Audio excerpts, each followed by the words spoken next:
स्वागत है आप सभी का आपके अपने YouTube चैनल दक्षता अकेडमी पर। तो आज हम अपने चैनल पर मोस्ट डिमांडिंग टॉपिक पर आज चर्चा करने वाले हैं और वो मोस्ट डिमांडिंग टॉपिक कौन सा है? आरआरबी एनटीपीसी की जो पोस्ट निकली है उसके बारे में आज हम चर्चा करेंगे। आज आप कहीं भी चले जाएं तो आपको एक ना एक स्टूडेंट इस बारे में बात करता हुआ जरूर मिल जाएगा कि एनटीपीसी में सफलता पाने के लिए क्या रणनीति अपनाई जाए, क्या पढ़ा जाए जिससे कि सफलता हम हासिल कर सके, है ना। तो और यह डिमांडिंग टॉपिक हो भी क्यों ना, है ना, चर्चा इस पोस्ट के बारे में हो भी क्यों ना, जब इसके जो अब की बार हम देखते हैं पोस्ट कितनी निकली है 35,277, है ना। तो इतनी जब पोस्ट निकली है तो जायज़ बात है कि चर्चा तो होगी ही, आप में एक होड़ मच गई होगी कि यह आपके लिए एक गोल्डन अपॉर्चुनिटी है जिसे आपको ग्रैब करना है ताकि आप इस जो पोस्ट आई है इसमें अपना जो नाम है दर्ज करा सके और इसमें सफल हो सके। तो आज मैं इसी से संबंधित आपके साथ चर्चा करूंगी और आपसे मैं चर्चा करूंगी कि हमें क्या रणनीति अपनानी चाहिए जिससे कि हम अपना जो एग्ज़ाम है यह क्लियर कर सके। लेकिन उससे पहले आपको क्या करना होगा, आपको भेड़ चाल से अलग हटना होगा, है ना, क्योंकि एग्ज़ाम तो सभी ने भरा होगा, है ना, लाखों की तादाद में एग्ज़ाम भरा गया होगा, लेकिन उन लाखों की तादाद से आपको भीड़ से अलग हटना है। और उसके लिए सबसे पहले आपको क्या करना होगा, यह जानना होगा कि सिलेबस क्या है। क्योंकि देखिए आप सभी ने एग्ज़ाम भरा होगा, आपने एग्ज़ाम लिया होगा, फिल कर दिया होगा, जोन भी चुन लिया होगा और भर दिया होगा, लेकिन बहुत कम लोग होंगे जिन्होंने एग्ज़ाम करने के बाद सबसे पहले यह देखा होगा कि दरअसल सिलेबस क्या है, कौन से पोर्शन से ज़्यादा अंक हासिल किए जा सकते हैं, कौन सा इम्पोर्टेंट टॉपिक है, या फिर क्या रणनीति अपनाई जाए जिसके माध्यम से हम जो हमारा जून में एग्ज़ाम होगा उसे हम मतलब पूर्ण तरीके से क्लियर कर सके बिना किसी संशय के, है ना। तो सबसे पहले तो आपको भेड़ चाल से अलग हटना है। दूसरा आपको जो देखनी चीज़ है वह आपको अपना जो कॉन्फिडेंस थ्रू आउट बनाए रखना है अपनी तैयारी के दौरान। तो अपने कॉन्फिडेंस को बनाए रखना है, अपना जो आत्मविश्वास है, अपना दृढ़ विश्वास है वह बनाए रखना है ना, क्योंकि एग्ज़ाम की तैयारी तो सब करेंगे, लेकिन एग्ज़ाम की तैयारी के दौरान आपके मन में यह बात कभी नहीं आनी चाहिए कि हमारा जो सिलेक्शन है होगा या नहीं। यह सोचिए कि सिलेक्शन अगर हमारा नहीं होगा तो किसका होगा। जब हम इतना पढ़ रहे हैं, पूरा हम अपना ध्यान स्टडी पे फोकस्ड कर रहे हैं, तो किसका सिलेक्शन होगा? सिलेक्शन हमारा ही होगा। तो मेहनत के साथ कॉन्फिडेंस, तो ये दो चीज़ों का जो मेल है, हमेशा मैं बोलती हूँ मेहनत करिए, उसके बाद सेल्फ कॉन्फिडेंस। ओवर कॉन्फिडेंस बिल्कुल नहीं, मेहनत और कॉन्फिडेंस, आत्मविश्वास जगाए कि हमारा ही होगा और हम मेहनत जो करेंगे उसके साथ ही हमारा एग्ज़ाम क्लियर होगा। तो सबसे पहले भेड़ चाल से हटे, पहले देखें एग्ज़ाम में क्या आएगा, कौन से पोर्शन से ज़्यादा क्वेश्चंस पूछे जा सकते हैं, कौन सा पोर्शन इम्पोर्टेंट है जो हमें आवश्यक रूप से करना ही है। दूसरा, तैयारी के दौरान मेहनत के साथ साथ कॉन्फिडेंस भी बनाए रखें। तो चलिए स्टार्ट करते हैं। तो सबसे पहले हम देखेंगे, तो शुरुआत में हमने ये चीज़ देख ली है कि भेड़ चाल से हटना है, यानी कि देखना है कि सिलेबस में आखिर है क्या जो मुख्य रूप से हमें पढ़ना है। तो आरआरबी एनटीपीसी में जो आपका एग्ज़ाम आएगा, आपका मुख्यतः पहले आपका 2 स्टेजेस में, है ना। तो आपका computer based test 1, computer based test 2, उसके बाद आपका स्किल बेस्ड टेस्ट होता है जिसके लिए आपको लगभग 1 महीने का अवसर मिलता है और उसमें आपका मुख्यतः जो टाइपिंग स्पीड देखी जाती है। तो आपको 1 महीने का टाइम मिल जाता है, उसमें आप लगभग कर ही लेते हैं इतना तो कि आप टाइपिंग स्पीड को आपकी उच्चतम रख सके जितनी आवश्यक है इस एग्ज़ाम के लिए। लेकिन उससे पहले आपको एग्ज़ाम जो क्लियर करना होता है वह आपका CBT 1 और CBT 2 यानी कि जो कंप्यूटर बेस्ड टेस्ट है आपका वो देखना होता है।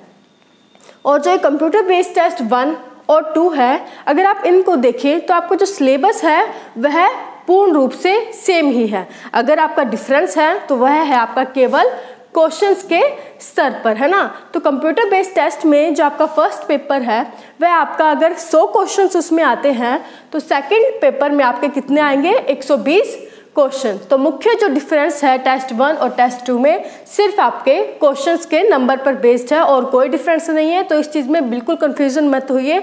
अगर आप कंप्यूटर बेस्ड टेस्ट 1 की तैयारी कर रहे हैं तो उसके साथ साथ आपकी 2 की भी तैयारी हो रही है। कैसे, ये देखिए। तो कंप्यूटर बेस्ड टेस्ट 1 और 2 में मैंने लिख रखा है जो सिलेबस है वह पूर्ण रूप से सेम है। अगर 1 की बात करें तो आपके सिलेबस में पहले है जनरल अवेयरनेस जो कि 40 क्वेश्चन जिसमें कि हमारे आते हैं। उसके बाद है आपका मैथमेटिक्स जिसमें आपके 30 क्वेश्चंस आएंगे। जनरल इंटेलिजेंस एंड रीजनिंग, इसमें भी आपके कितने क्वेश्चन हैं? 30 क्वेश्चन हैं। उसके बाद है आपका, तो ये देखिए 1 में जनरल अवेयरनेस, मैथमेटिक्स और जीआई एंड रीजनिंग। इसी तरह 2 में भी जनरल अवेयरनेस, मैथमेटिक्स और जनरल इंटेलिजेंस एंड रीजनिंग आता है। और मेन जो डिफरेंस है वह कहाँ है? आपके क्वेश्चंस के बेसिस पर। तो जहाँ CBT 1 में जनरल अवेयरनेस में 40 क्वेश्चंस हैं, वहीं 2 में कितने हैं? 50। मैथमेटिक्स में यहाँ 30 है तो 2 में है आपके 35, 5 क्वेश्चंस बढ़ गए। इसी तरह जीआई रीजनिंग में अगर आपके 1 में 30 क्वेश्चन पूछे गए हैं तो 2 में होंगे आपके 35। तो इस तरह आप देखेंगे कुल मिलाकर जो CBT 1 है उसमें टोटल 100 क्वेश्चंस है और 2 में टोटल 120 क्वेश्चन है। तो मेन डिफरेंस सिर्फ आपके क्वेश्चंस के नंबर पर बेसिस है, बाकी सिलेबस पूर्ण रूप से आपका एक जैसा ही है। तो ये इसलिए जो आज की हम ये वीडियो बना रहे हैं आपकी मुख्यतः फोकस करके बना रहे हैं CBT 1 पेपर पर, है ना, क्योंकि सिलेबस तो एक तरह का ही है। अगर आप CBT 1 अच्छे से कर लेंगे तो आपका CBT जो सेकेंड पेपर है वो अपने आप ही पूरा हो जाएगा। तो चलिए बात करते हैं CBT 1 की जो कंप्यूटर बेस्ड टेस्ट है, जो फर्स्ट पेपर है उसके बारे में। तो उसमें जो पहले पेपर में पहला पोर्शन आपका आएगा जनरल अवेयरनेस, जो कि सर्वाधिक क्वेश्चंस को कवर करता है, यानी कि इससे लगभग आपके 40 क्वेश्चंस पूछे जाते हैं। तो इनमें से जो आपसे पूछा जाएगा, पहले पूछा जाएगा आपका ज्योग्राफी, उसके बाद हिस्ट्री। मतलब इसमें जनरल अवेयरनेस में जो आपके सब्जेक्ट्स कवर होंगे उसके बारे में मैंने लिख रखा है, वे आपके geography, history, economy, polity, science, miscellaneous या विविध, उसके बाद है करंट अफेयर्स। तो ये जो ऊपर के हो गए हमारे ज्योग्राफी, हिस्ट्री, इकोनॉमी और पॉलिटी, तो ये तो हो गया आपके आर्ट्स पोर्शन से। उसके बाद साइंस, फिर मिसलेनियस यानी कि विविध, और फिर आपका करंट अफेयर्स। तो मुख्य जो बात आती है कि ठीक है हमें सिलेबस तो पता लग गया, लेकिन अब इसके लिए पढ़े क्या, है ना। तो पढ़ने के लिए ये चीज़ें तो आप अगर आपको पहले से अगर आपने पढ़ा हुआ है तो बहुत अच्छा है, तो नहीं भी पढ़ा हुआ तो कोई बात नहीं, क्योंकि एंड समय में आपको बिल्कुल भी घबराना तो बिल्कुल नहीं है।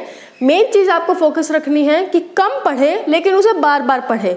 ऐसे बिल्कुल भी नहीं हो सकता कि चलिए आप ये भी बुक पढ़ लीजिए, वो भी पढ़ लीजिए, वो भी पढ़ लीजिए, है ना। तो ऐसा करने से आप सिर्फ कन्फ्यूज़न पैदा करेंगे और कुछ नहीं करेंगे। तो सीमित रूप से पढ़िए लेकिन उसे बार बार पढ़िए। किसी एक बुक को पकड़ लीजिए लेकिन उसे बार बार पढ़िए, तभी हम फल पूर्ण रूप से हासिल कर पाएंगे। तो ज्योग्राफी, हिस्ट्री, इकोनॉमी एवं पॉलिटी के लिए आप जो लूसेंट पब्लिकेशन की बुक आती है उसे तो सबसे पहले कवर कर ही लीजिए। यानी कि लूसेंट से तो आपका ऐसा कोई भी टॉपिक, आप अगर लूसेंट उठा के देखते हैं, ऐसा कोई भी टॉपिक नहीं होना चाहिए जो आपका छूट सके, है ना। तो लेकिन वीडियो एंड तक देखिएगा, उसके बारे में भी मैं आपको बता दूंगी। अगर कई लोगों का जैसे मैथमेटिक्स स्ट्रॉन्ग होगा, ये वाला पोर्शन वीक होगा, तो उसके लिए भी आपको ऑप्शंस बताए जाएंगे, लेकिन अभी मैं संपूर्णतः बता रही हूँ तो आप ध्यान से सुने। तो ज्योग्राफी, हिस्ट्री, इकोनॉमी, पॉलिटी आप लूसेंट से कवर कर सकते हैं। उसके अलावा ज्योग्राफी की अगर वीडियोस देखना चाहें तो मैंने अपने चैनल पर लगभग 34 के आसपास ज्योग्राफी की वीडियोस डाल रखी हैं। अगर आप देखना चाहें, कोई दबाव नहीं है, देखना चाहे तो आप ज्योग्राफी की वीडियो देख लें, क्योंकि मैंने जो वीडियोस बनाई हैं बहुत टू द पॉइंट, अगर आप देखेंगे तो आपको मिल जाएगी, टू द पॉइंट आपकी वीडियोस अवेलेबल है, तो आप वो वीडियो भी देख सकते हैं। उसके बाद हिस्ट्री एक ऐसा सब्जेक्ट है जो आपको मतलब ऐसे नहीं आएगा, वो आपको पढ़ना ही पड़ेगा अगर आपको देखनी है ना, इसके कवर करना है। तो हिस्ट्री मेरे चैनल पर भी बहुत कम वीडियो अवेलेबल है, सिर्फ गांधीवाद है, उसके बाद जो यूरोपियों का आगमन हुआ उसका हुआ। कोशिश करूँगी जल्द ही और भी वीडियो अपलोड कर दूँ, और कोशिश करूँगी ऐसे ही टू द पॉइंट आपके लिए वीडियोस उपलब्ध होती जाए। तो ये दो चीज़ें तो मैं आपके लिए कोशिश करूँगी एग्ज़ाम से पहले ही कवर करवा दूँ। उसके अलावा इकोनॉमी और पॉलिटी आप देख लें। पॉलिटी में भी अगर आप जो न्यूज़ सुनते हैं तो न्यूज़ के माध्यम से भी जो क्वेश्चंस है करंट से रिलेट करके पूछे जा सकते हैं, तो वे आप पॉलिटी का पोर्शन वहाँ से भी कवर कर सकते हैं, लेकिन उसके अलावा आप लूसेंट के माध्यम से भी कवर कर सकते हैं। उसके बाद साइंस पोर्शन आता है, और साइंस में जो बायोलॉजी, फिजिक्स, केमिस्ट्री तीनों पोर्शन से ही क्वेश्चन पूछे जाते हैं। साइंस से भी आप लूसेंट से पढ़ सकते हैं, तो लूसेंट में आपका साइंस का दिया हुआ है। इसके अलावा अगर आप पढ़ सकते हैं तो 9th और 10th की एनसीईआरटी है ना, तो 9th और 10th की एनसीईआरटी भी पढ़ सकते हैं, या फिर ये भी नहीं तो साइंस में जो बायोलॉजी की, इस चीज़ में मैं आपको बता सकती हूँ कि बायोलॉजी की मेरी जो प्लेलिस्ट आप जाकर देखेंगे चैनल पर, तो कोशिश की गई है कि बायोलॉजी में वे सभी को टॉपिक कवर कर लिए जाए जो कि एग्ज़ाम बेस्ड, मतलब एग्ज़ाम के रूप से इम्पोर्टेंट है। तो आप जाकर प्लेलिस्ट में जाकर देखेंगे बायोलॉजी की वीडियोस पर, तो आपको सभी वीडियोस वहाँ मिल जाएंगी। कुछ एक मैंने केमिस्ट्री की भी वीडियोस डाली हुई है, तो वहाँ आप जाकर देख सकते हैं। उसके अलावा 9th-10th की एनसीईआरटी अगर पढ़ सकते हैं, कोई ज़रूरी नहीं है, पढ़ सकते हैं पढ़ लें, वरना लूसेंट जो है आपकी सफिशिएंट है। इसके अलावा आपकी जो घटना चक्र आती है एक आपकी पीसीएस लेवल की, अगर वही नहीं पढ़नी है तो ज़्यादा मत पढ़िए, है ना। तो अगर पढ़ सकते हैं तो पढ़िए कि जो घटना चक्र आती है पीसीएस लेवल की, उसमें आपके क्वेश्चंस दिए हुए हैं, आप उन्हें पढ़ लें। डिस्क्रिप्शन लेकिन ज़रूर पढ़े क्वेश्चंस का, है ना, तो डिस्क्रिप्शन पढ़ते हुए क्वेश्चन को क्लियर करें, वरना साइंस में अगर आप लूसेंट भी कवर कर ले हैं तो ठीक है, और साथ में जो प्लेलिस्ट में बायो की वीडियोस है आप उन्हें भी देख सकते हैं। और साथ ही जो साइंस से रिलेटेड मैं हर संडे रात 9 बजे लाइव डिस्कशन करती हूँ, आप उसका भी ज़रूर हिस्सा बने। तो उसके बाद है आपका विविध मिसलेनियस, इसमें आपके पूछा जाता है कि जो फर्स्ट लेडी जो एवरेस्ट पर चढ़ी, इस टाइप के क्वेश्चंस आते हैं। इसके अलावा जो आर्ट एंड कल्चर से रिलेटेड क्वेश्चन आ जाते हैं, पहला जो हमारा प्रेसिडेंट है वे कौन बने, जो चुनाव आयुक्त है वे कौन से बने, जो हाल फिलहाल में जो नई पोस्ट पर जो अधिकृत हुए हैं उनका क्या नाम है, ये सब क्वेश्चन आपके इसमें पूछे जाते हैं। इसके अलावा अगर आप देखेंगे लूसेंट में लास्ट में एक सेक्शन दिया होता है विविध का, मिसलेनियस का, तो वो भी आप देख सकते हैं। उसके अलावा आपका है लास्ट में करंट अफेयर्स, और करंट अफेयर्स जो बहुत इंपॉर्टेंट है, इसे आपको बिल्कुल भी नहीं छोड़ना है। और करंट अफेयर जो आपको कवर करना है वो कब से कब तक करना है ये देख लें। करंट अफेयर्स आपको अक्टूबर 2018 से लेकर जून में आपका पेपर है, तो जून 2019 तक का आपको करंट अफेयर्स क्लियर करना है ना। तो ऐसा ये ज़रूरी नहीं है कि आप जो वीकली करंट अफेयर देखें या फिर डेली का करंट अफेयर कवर करें, है ना, तो ज़्यादा डीपली आपसे बिल्कुल नहीं पूछा जाएगा। अगर आप चाहें तो मंथली करंट अफेयर्स देख सकते हैं कि एक मंथ की आपने कोई मैगजीन ले ली तो आपका वहाँ का जो करंट अफेयर कवर कर ले। तो इस तरह अक्टूबर 2018 से लेकर जून 2019 तक का आपको करंट अफेयर कवर करना है। तो ये था आपका जनरल अवेयरनेस के बारे में। उसके बाद आता है आपका, और जनरल अवेयरनेस में अगर बात करूं कि 2 चीज़ें जो आपको बिल्कुल नहीं छोड़नी है, कौन सी है, एक तो करंट अफेयर्स, उसके बाद है आपका जो साइंस पोर्शन है ना, क्योंकि आजकल जो एग्ज़ाम आ रहा है उसमें हम देखेंगे कि साइंस में बहुत क्वेश्चंस पूछे जाते हैं, वरना चीज़ तो हमें कोई नहीं छोड़नी, वरना कि जो आपके सभी एग्ज़ाम जो सभी सब्जेक्ट है एक बार आपको ऊपर से थोरो रूप से देख ज़रूर लेना है कि किस में क्या चीज़ इंपॉर्टेंट है ना। तो ये आपका जनरल अवेयरनेस का सिलेबस। उसके बाद है हमें मैथमेटिक्स। तो मैथमेटिक्स में जो मैंने आपके टॉपिक्स लिखे हैं ये पूर्ण रूप से नहीं लिखे गए हैं, सिर्फ वही टॉपिक्स लिखे गए हैं जो कि मतलब आपको करने ही करने चाहिए, कि इन्हें तो आपको बिल्कुल नहीं छोड़ना है ना। तो इनमें से भी जो आपके यहाँ पर लिखे गए हैं topics, number system, ratio and proportion, mensuration, profit and loss, उसके अलावा परसेंटेज, और ये simple interest and compound interest, तो इन सबको आपको कवर करना है। और ये आप RS अग्रवाल की बुक से कर सकते हैं, या फिर जो किरण पब्लिकेशंस की बुक है वह बहुत अच्छी है इसके लिए, है ना, अगर आप देखेंगे, क्योंकि उसमें टॉपिक वाइज दिया हुआ है कि कौन सा सिलेबस आपको, मतलब टॉपिक वाइज क्वेश्चंस दिए होते हैं जिसे आप प्रैक्टिस कर सकते हैं। लेकिन इतना ही करना मैथमेटिक्स में पूर्ण नहीं होगा। मैथमेटिक्स और रीजनिंग सिर्फ अगर आप सिलेबस कर लेते हैं, उसके अलावा अगर आप कुछ ना करें तो आप ज़ीरो मान लिए अपने आप को, क्योंकि अगर आप NTPC की तैयारी कर रहे हैं तो यह बहुत आवश्यक हो जाता है कि टॉपिक कवर करने के बाद, सिलेबस करने के बाद आप जो एक क्वेश्चन पेपर है, यानी कि जो सेट प्रैक्टिस क्वेश्चंस है, उन्हें ट्राई जरूर करें, है ना। तो सेट प्रैक्टिस करनी बहुत आवश्यक है। कोशिश करिए जून तक, जब तक आपका एग्जाम नहीं आता, अभी से रोज एक सेट प्रैक्टिस जो क्वेश्चन पेपर है आप सोल्व करें। लेकिन इससे पहले आवश्यक है कि आप इन टॉपिक पर अपनी जो पकड़ मजबूत कर लें।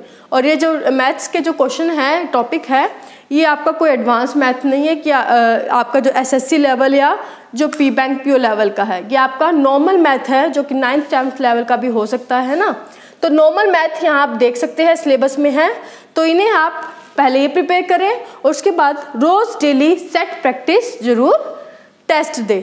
उसके बाद है आपका, ये हो गया मैथमेटिक्स। उसके बाद है आपका जनरल इंटेलिजेंस एंड रीजनिंग, और इसमें भी आपका पहले है एनालॉजीज, सिलोजिज्म। इसमें भी जो मुख्य जो टॉपिक है आपको कवर करने हैं उसके बारे में बताया गया है कि जो कि इम्पोर्टेंट है वे आपके एनालॉजीज, सिलोजिज्म, जो पिछली बार काफ़ी पूछा गया था एनटीपीसी के एग्जाम में। इसके अलावा जो स्टेटमेंट भी काफ़ी पूछा गया था, और कोडिंग एंड डिकोडिंग करना है, और पजल में भी सिंपल पजल्स करने हैं। ये नहीं जो ज़्यादा आपके घुमा फिरा के पजल्स हो उसे करने की जरूरत नहीं है, जो सिंपल पजल हो सिर्फ उन्हें ही करें, है ना। तो ये आपका जनरल इंटेलिजेंस और रीजनिंग में जो आपको करना ही करना है। और इसके अलावा मैथमेटिक्स की तरह ही इसमें भी आपको सेट प्रैक्टिस जरूर करने हैं, है ना। तो पहले ये टॉपिक कवर करें, उसके बाद डेली सेट प्रैक्टिस जरूर करें, जिससे कि आपकी इन पर एग्जाम तक आते आते पकड़ मजबूत हो जाए। तो ये था आपका पूरा की रणनीति कि किस प्रकार आपको कौन कौन से टॉपिक पर अपनी जो बढ़त है वह बनानी है, कि इन जो टॉपिक को तो हमें बिल्कुल नहीं छोड़ना। एग्जाम में हमें अगर बैठना है तो कोशिश करें कि इन टॉपिक्स पर अपनी पकड़ मजबूत बनाकर चलें। उसके बाद अगर देखिए आपका एग्जाम है 100 नंबर का, 100 क्वेश्चंस है आपके, तो 100 क्वेश्चंस में से कोशिश करें कि आप 75% स्कोर से अधिक ही करें। तो 75% स्कोर जो है आपका इससे अधिक ही करें, कोशिश करें इससे ज़्यादा, इससे कम आपका स्कोर नहीं होना चाहिए, जिससे कि आप सुनिश्चित कर पाएँ कि आपका एग्ज़ाम क्लियर हो जाए। तो उसके लिए आपको सबसे पहले तो क्या करना है, अगर आपकी जनरल अवेयरनेस वीक है मान लीजिए, है ना, और उसमें सबसे ज़्यादा 40 क्वेश्चंस भी आते हैं, तो मैक्सिमम देखा गया है कि जिसकी मैथ स्ट्रॉन्ग होती है, रीजनिंग स्ट्रॉन्ग होती है, तो उनका जो आर्ट्स का पोर्शन होता है ये वीक पड़ जाता है कई बार। तो लेकिन उसको भी आपको टैकल करना है, छोड़ना तो हमें कोई भी चीज़ नहीं है, करनी हर चीज़ है। फिर भी अगर ऐसा है तो ये देखिए मैथमेटिक्स और जनरल इंटेलिजेंस और रीजनिंग मिला के आपके कितने मार्क्स का हो गया है, कितने क्वेश्चंस हो गए, 60 क्वेश्चंस हो गए। तो 60 क्वेश्चंस में से कोशिश करें कि 50 क्वेश्चंस तो आपके जो हैं वह ठीक हो ही। तो 50 क्वेश्चन से आपको कम ठीक नहीं करने हैं, और ये तभी ठीक हो पाएंगे जब आप रोज़ सेट प्रैक्टिस जो है आप ज़रूर करते हैं। तो सेट प्रैक्टिस तो आपको नियमित रूप से करनी है, और जो है आप सेट प्रैक्टिस करेंगे, एक कोशिश करिए कि आप जो प्रीवियस ईयर के क्वेश्चन पेपर हैं उन्हें सॉल्व करें बजाय मॉडल टेस्ट पेपर की, क्योंकि मॉडल टेस्ट पेपर मॉडल की तरह ही होता है कि हम बस अंदाज़ा लगा सकते हैं कि इस तरह का क्वेश्चन पेपर आ सकता है। अब उस तरह के क्वेश्चन पेपर से जो लेवल है हाई भी हो सकता है, लो भी हो सकता है। तो आप अच्छा होगा उन क्वेश्चन सेट प्रैक्टिस करें जो कि पिछले प्रीवियस ईयर के क्वेश्चन पेपर हैं। उसके बाद 50 क्वेश्चंस आपको यहाँ से ठीक करने हैं। और अगर जनरल अवेयरनेस की बात करें तो जनरल अवेयरनेस में आपको कितने हो गए, 25 से कम आपको जो 25 जो क्वेश्चंस हैं वह ठीक करने ही करने होंगे अगर आपको सफलता हासिल करनी है। तो 40 में से 25 क्वेश्चंस, और इन करंट अफेयर से जो आपके लगभग क्वेश्चन आते हैं वे आपके आते हैं 10 से 12, है ना। तो 10 से 12 क्वेश्चन जो करंट अफेयर्स को कवर करते हुए, तो 25 क्वेश्चंस में से 25 क्वेश्चन जनरल अवेयरनेस के, इनमें से जो 10 से 12 क्वेश्चंस जो हैं आपके कवर कर लेता है जो करंट अफेयर। और करंट अफेयर जो अगर क्वेश्चंस आते हैं वे आपको आते हैं आपके जो आर्ट्स का जो पोर्शन है उसे रिलेट करते हुए। जैसे कि अगर आपका जनरल अवेयरनेस का जो आर्ट्स पोर्शन है वह अगर वीक भी है, लेकिन अगर आपने करंट अफेयर्स नियमित रूप से पूर्ण किया है, अगर आप न्यूज़ सुनते हैं, तो जैसे कि अगर आपसे क्वेश्चन पूछा गया कि हाल फिलहाल में कौन चुनाव आयुक्त बने, तो यह जो करंट अफेयर्स का क्वेश्चन है ये आपका पॉलिटी से संबंधित है। तो आपको अगर इसका आंसर पता होगा, साथ ही आपने यह भी देखा होगा कि उनका कार्यकाल कितने समय का होता है। तो ये आपका जो करंट अफेयर्स हो गया, ये पॉलिटी को कवर करते हुए हो गया। तो इसकी तरह आप जनरल अवेयरनेस को भी थोड़ा बहुत कवर कर सकते हैं, यानी कि जनरल अवेयरनेस का जो आर्ट्स पोर्शन है उसे भी कवर कर लेंगे।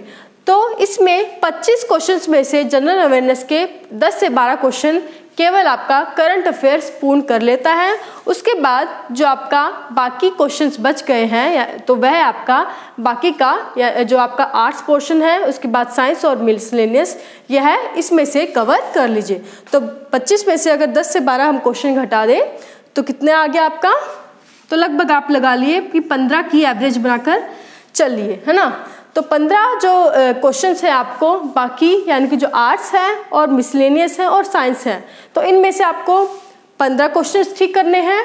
और करंट अफेयर्स के आपको जो 10 से 12 क्वेश्चन आएंगे, आपको कोशिश करें करंट अफेयर्स को अपना एक स्ट्रॉन्ग पॉइंट बना लीजिए, क्योंकि जो करंट अफेयर पूछा जाता है यही आता है कि आजकल जो जैसा पैटर्न आ रहा है उसमें यही देखा गया है कि करंट अफेयर जो टॉपिक है हमारे स्ट्रेटजिक टॉपिक, उनसे संबंधित ही पूछा जाता है। कि जैसा अभी मैंने एग्जांपल दिया कि पॉलिटी में जैसे पॉलिटी से जोड़कर आपसे करंट अफेयर पूछ लिया जाएगा, या फिर कैसे हमारी इकोनॉमी चल रही है उससे संबंधित पूछ लिया जाएगा करंट अफेयर्स। तो ये आपसे क्वेश्चंस पूछे जा सकते हैं। तो ये है पूरी रणनीति जिसके माध्यम से जो आपको यह देखना है, सुनिश्चित करना है सबसे पहले कि पूरी तैयारी के दौरान जब आप सेट प्रैक्टिस करते हैं तो आप ये ज़रूर देखें कि सेट प्रैक्टिस के दौरान आपके जो मार्क्स हैं जो आप स्कोर कर रहे हैं वो 75% से अधिक ही बने, है ना। अगर डिमोरलाइज बिल्कुल नहीं होना है, अगर नहीं बन रहे हैं, कम भी बन रहे हैं, तो एग्ज़ाम कल ही नहीं है, जून में एग्ज़ाम है, तो अभी आपके पास इनफ टाइम है कि अभी भी आप अपनी जो तैयारी है उस चरम तक ले जाए, यानी कि 75% तक ले जाए कि इससे आपके नंबर कम बिल्कुल भी ना बने, यानी कि 75% तक आपका स्कोर बन जाए, है ना। तो ये आपका पूरी स्ट्रेटजी है, रणनीति है जो कि आपको अपनानी है CBT 1 के तहत, और इसी तरह आपको CBT 2 की भी रणनीति अपनानी है। इसके अलावा जो मेन बात है वह है कि आपका जो एग्ज़ाम है वह कंप्यूटर बेस्ड होने वाला है, और कंप्यूटर बेस्ड एग्ज़ाम में और एक रिटन एग्ज़ाम में जो हम नॉर्मली एग्ज़ाम देते हैं घर पर सेट प्रैक्टिस करते हैं उसमें बहुत अंतर हो जाता है। तो आप कोशिश करिए आप अपने लैपटॉप पे एग्ज़ाम से पहले ही 3-4 क्वेश्चन पेपर सॉल्व कर लीजिए, सेट प्रैक्टिस कर लीजिए।